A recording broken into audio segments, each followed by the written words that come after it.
আজকে আমরা একটা কথা বলবো যে প্রত্যেক মানুষ তার কর্মফল পাবে। এটা হিন্দুদের একটি পুরাণ বইয়ের মধ্যে লিখিত আছে এরকম। এক দেশে একটা রাজা ছিল। কোনো যুদ্ধের মধ্যে তার সমস্ত সন্তান মারা যায়, শহীদ হয়, এবং তিনি সৃষ্টিকর্তার কাছে এটা বলে যে আমি কি এরকম পাপ করেছিলাম যে এই এক যুদ্ধের মধ্যে আমার সবগুলো সন্তানই শহীদ হয়ে গেলেন।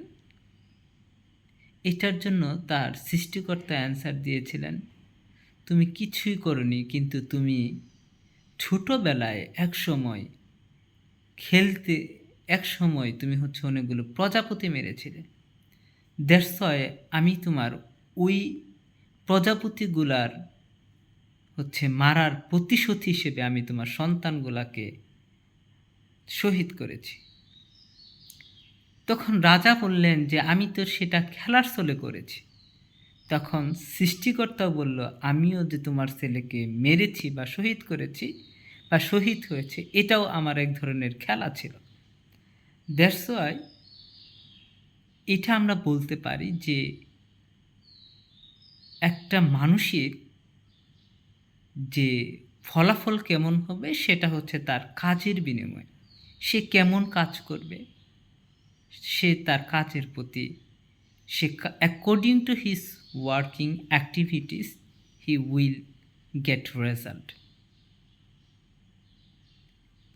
তাই আমরা যদি খারাপ কাজ করি আমরা এটারও ফলাফল পাব, আমরা যদি ভালো কাজ করি এবং এর প্রতিদান হিসেবে আমরা ভালো ফলাফল পাব।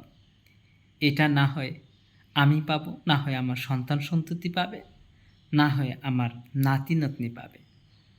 এইভাবেই সৃষ্টিকর্তা প্রত্যেক কাজের বিনিময়ে কিন্তু তার ফলাফল নির্ধারণ রেখেছেন, হয়তো দুনিয়াতে অথবা আখিরাতে, অথবা তার সন্তান সন্ততিতে, অথবা তার উপর, অথবা তার নাতি নাতনির উপর।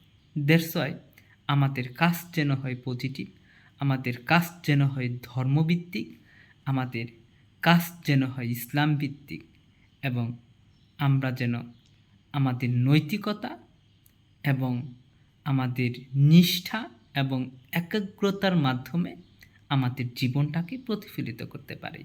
ধন্যবাদ সকলকে।